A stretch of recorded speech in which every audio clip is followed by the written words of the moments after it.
warahmatullahi wabarakatuh.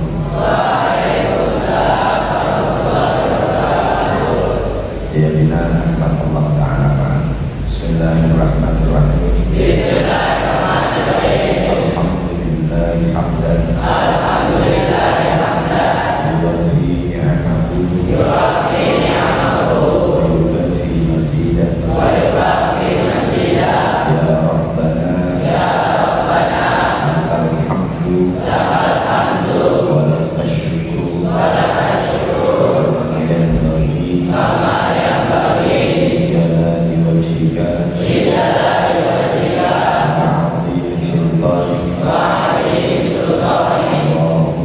Allahumma salli ala sayyidina Muhammadin wal khatim lima sabaq nasiril haqqi bil haqqi wal hadi ila siratikal mustaqim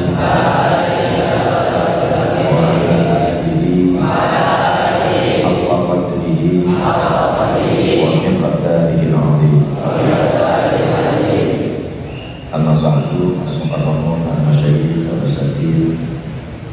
Talibun jami'an rahimakumullah. Awalan ayyadina nashkurullah ta'ala ala ni'amil wafirah, khususan ala nikmatil iman wal islam. Wa nashkurullah ta'ala ala ni'amil wafirah li'annana manzilna nahtan bi umuril ghaib. Man ihtamma amral ghaib izdadat natijatuhu izdadat natijatu hayatihi insyaallah. Di dalam kegiatan perseni yang dilaksanakan di pondok kita ini ada salah satu hal yang kita bidik dan harus kita yakini menjadi pegangan hidup kita, bahwa nahnu na'ishu fi hadhihi al-hayat, nahnu na'ishu fi hadhihi dunya lana hawaij katsirah. Kita hidup di dunia ini, masing-masing manusia punya kebutuhan yang banyak, dan kebutuhan itu bertingkat-tingkat. Ada yang bisa ditunda, ada yang tidak bisa ditunda, bahkan ada kebutuhan yang harus disegerakan. Contoh, antum lapar pagi-pagi belum sarapan, tapi pagi itu juga antum mules. Biasanya kalau mules pengen kemana? Mana yang didahulukan?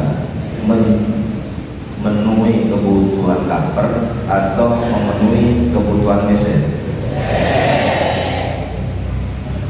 Itu menunjukkan bahwa kebutuhan itu ada yang bisa ditunda, ada yang harus disegerakan.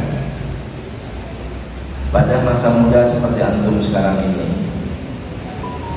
bainal fata wa syabab, ada 3 hal yang berbahaya.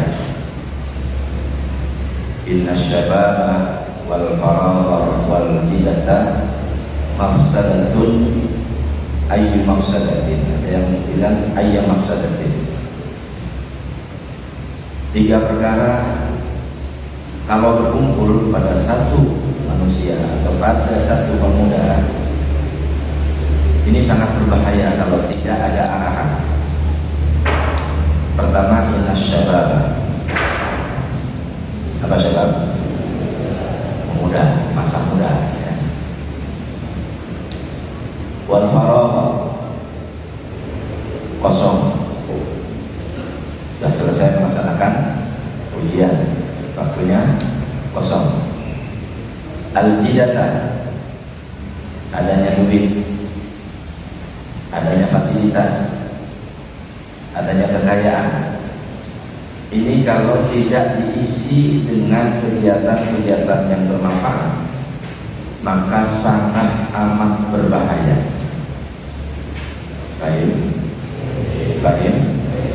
Maka itu di pondok kita diadakan kegiatan berseni dengan mengambil contoh manfaat dari dua yang diabadikan di dalam Al-Quran. Coba saya contohkan dan saya bertanya pada antum, siapa nabi yang diberikan oleh Allah karunia suara yang luar biasa? Siapa? Nabi Daud. Nabi Daud kalau membaca Taurat dengan suaranya yang indah, dengan suaranya yang merdu, dengan suara emasnya, bukan hanya manusia yang lewat berhenti, tapi burung-burung juga pada menghampiri di mana Nabi Daud membaca kitab Taurat. Nah, membaca kitab Zabur. Jadi bukan hanya manusia yang berhenti untuk mendengarkan suara beliau, burung-burung pun yang mendengar suara Nabi Daud sedang membaca kitab Zabur, semuanya menghampirinya. Subhanallah walhamdulillah wala ilaha illallah wallahu a'lam. Bahkan dalam sebuah riwayat, ketika Nabi Daud membaca kitab Zabur, ada pelepah kurma yang mau jatuh, tidak jadi jatuhnya. Mendengarkan dulu alunan suara Nabi Daud. Masya Allah. Itulah kenapa. Nah, lihat sini. Pagi-pagi sudah ngantuk, tidak sehat badannya. Ya. Badannya harus sehat. Nah, nah,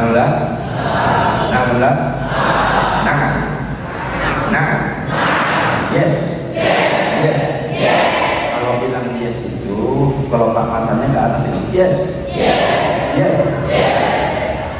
Nah, bilang untuk ya.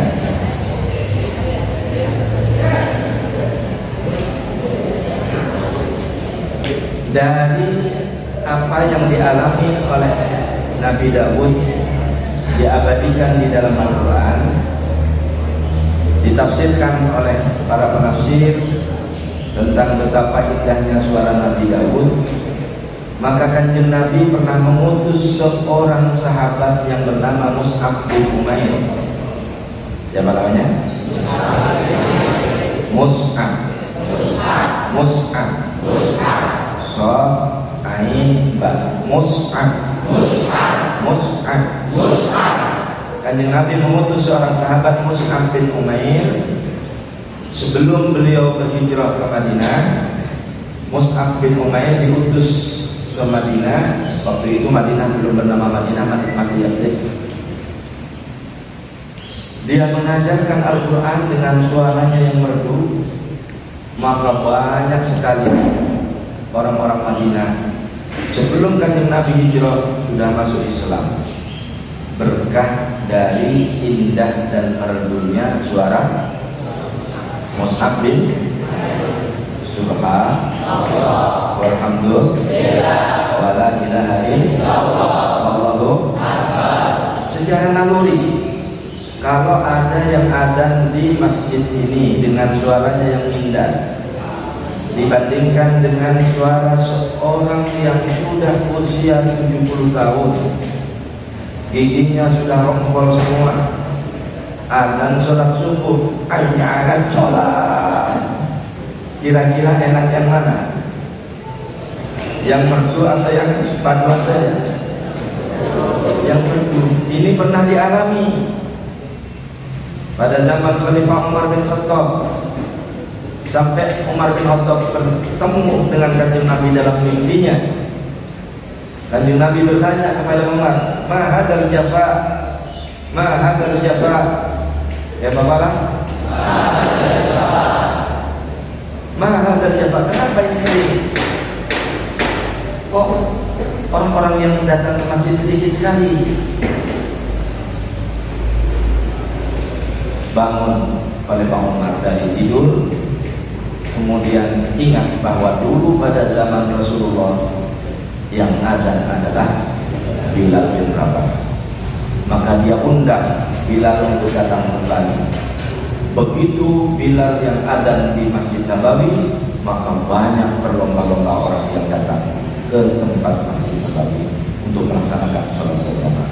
Berkah dari suara merdunya Subhanallah walhamdulillah wala ilaha illallah wallahu akbar.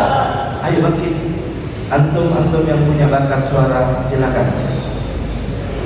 Arahkan, silakan. Latihan yang baik seperti yang diharapkan oleh Ustaz Zainal tadi. Insya Allah, karena salah satu kebutuhan dalam hidup ini, seperti tadi yang disampaikan bertingkat-tingkat, ada salah satu kebutuhan, yaitu kebutuhan pengakuan. Kuliah bertahun-tahun tidak diwisuda, ya sama dengan tidak kuliah. Nah, wisuda itu adalah sebuah pengakuan. Nah, melalui prestasi antum bisa diakui oleh orang. Seperti Mus'ab bin Umair didatangi oleh banyak orang. Sebelum Kanjeng Nabi datang sudah banyak kaum Ansor yang masuk Islam karena mengakui indah dan hebatnya suara Mus'ab bin Umair. Baik. Satu. Nanti saya tunjuk di antara antum untuk menyimpulkan apa yang Nabi sampaikan ini. Saya akan tunjuk random. Bisa dari kelas 1, bisa kelas 2, bisa kelas 3, bisa kelas 4, bisa kelas 5, bisa mu'alim. Nah, dengarkan. Yang pertama tadi. Yang kedua, berkaitan dengan olahraga. Tujuan olahraga itu apa? Sehat. Sehat saja? Tidak, badannya juga kuat. Sehat juga kuat. Ada orang sehat tapi penampilannya tidak kokoh, tidak menarik. Salah satu contoh di dalam Al-Quran, orang yang badannya kuat Allah tampilkan pada seorang pemuda yang oleh ibunya pernah dikentilkan di Sungai Nil, kemudian diambil dan dirawat oleh keluarga Fir'aun. Siapa dia? Dia keluar dari Mesir karena takut dibunuh oleh tentara Fir'aun, sampai di sebuah negara Madian. Dia melihat ada kerumunan banyak orang.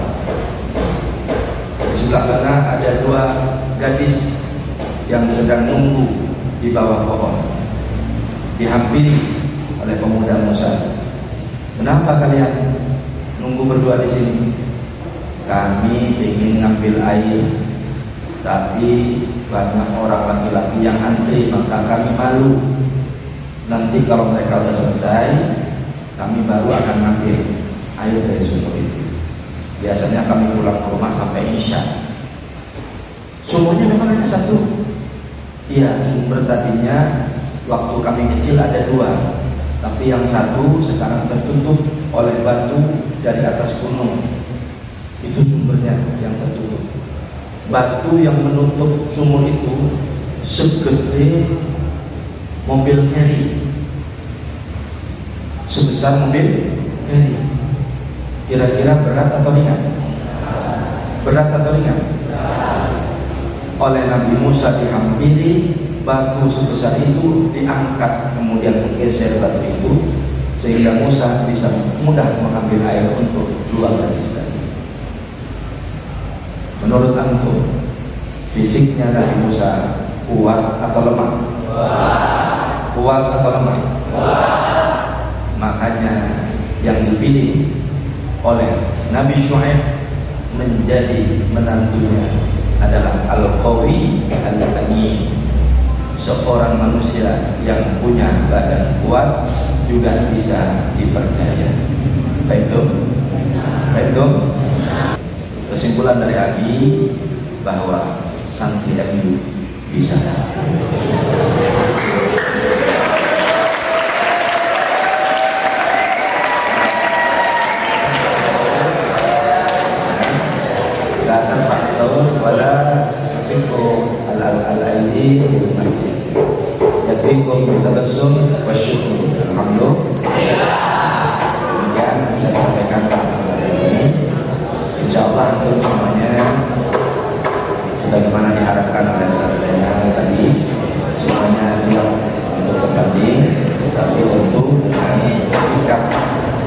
yakin, masing-masing meyakini bahwa soal menang kalah dalam pertandingan bukan soal.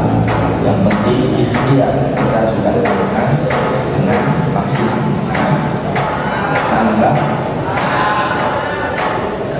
Untuk itu kita berharap melalui kegiatan pagi ini yang sudah dibuka oleh Saudara tadi,